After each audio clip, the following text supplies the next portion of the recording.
नमस्कार, आप सभी का स्वागत है वेद माता एकेडमी में। आज की कक्षा को चलिए प्रारंभ करते हैं। मेरे साथ आइए।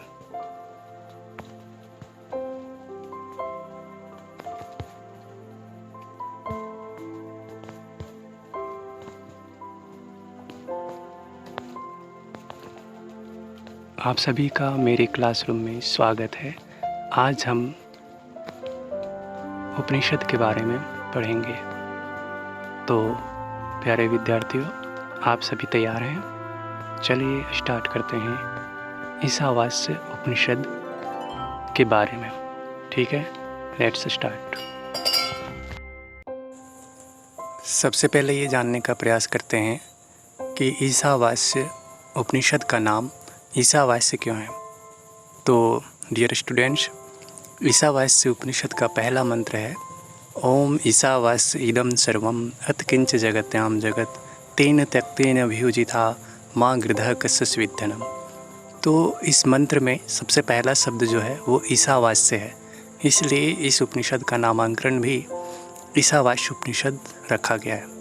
और इस उपनिषद का पहले मंत्र में ईशावास्य इदं सर्वम, यानी कि यहाँ सब कुछ जो कुछ भी है सब ईश्वर से ओतप्रोत है। ईश्वर की सर्वव्यापकता का पहले मंत्र में ज्ञान दर्शन किया गया है। इस वजह से भी ईशावास्य ये नाम उपयुक्त होता है।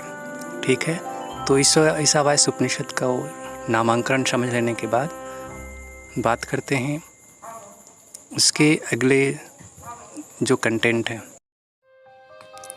इस श्लोक में मुख्यतः ज्ञान निष्ठा, कर्मनिष्ठा एवं वैराग्य भाव का वर्णन मिलता है। सबसे पहले समझने का प्रयास करते हैं ज्ञान निष्ठा के बारे में।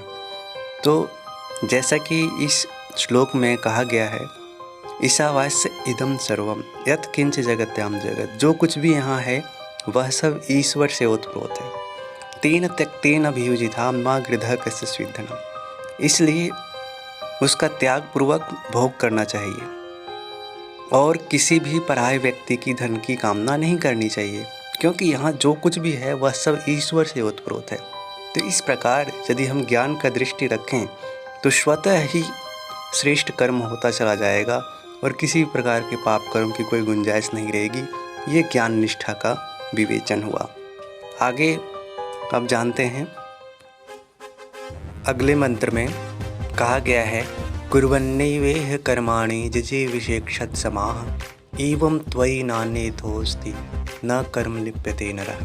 अर्थात मनुष्य को चाहिए कि वो कर्म करते हुए 100 वर्ष तक जीने की इच्छा रखे।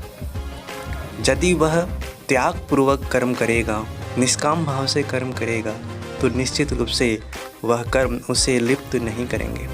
यहाँ इस मंत्र में कर्मयोग का वर्णन हुआ है, जिससे हम निष्काम भाव से कर्म को त्याग पूर्वक करने से कर्म फल से बंधित नहीं होते हैं। इसके अलावा ये कर्मयोग जो गीता में कहा गया है उसी के समरूप दिखता है। आगे छठे श्लोक में कहते हैं अस्तु सर्वाणि भूतान्यात्मन्येवानुपश्यति सर्वभूतेषु चात्मानं ततो न विजुगुप्सते। अर्थात संपूर्ण भूतों को आत्मा में तथा संपूर्ण भूतों में आत्मा को देखने वाला किसी से न घृणा करता है, यानी कि समदर्शी भाव में स्थित हो जाता है। और यह भाव समत्वम योग उच्यते की अवस्था प्रदान करने वाला होता है। 7वें श्लोक में कहते हैं अस्मिन् सर्वाणि भूतान्यात्मेवाबुद्विजानतः तत्र को मोहः क शोकः एकत्वं मनुपश्यतः। अर्थात उस समय एकत्व देने वाले को क्या शोक और क्या मोह हो सकता है।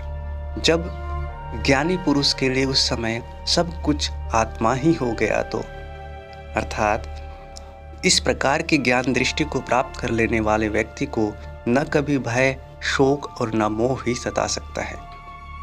मित्रों, इस प्रकार हम सब ने देखा कि ईशावास्य उपनिषद जो बहुत ही छोटा आकार में है, अर्थात केवल 18 श्लोक हैं, जिसमें उसमें योग के इस तरह के तत्वों का संपूर्णता से सारगर्भित रूप में विवेचन हुआ है, जो बहुत ही महत्वपूर्ण है।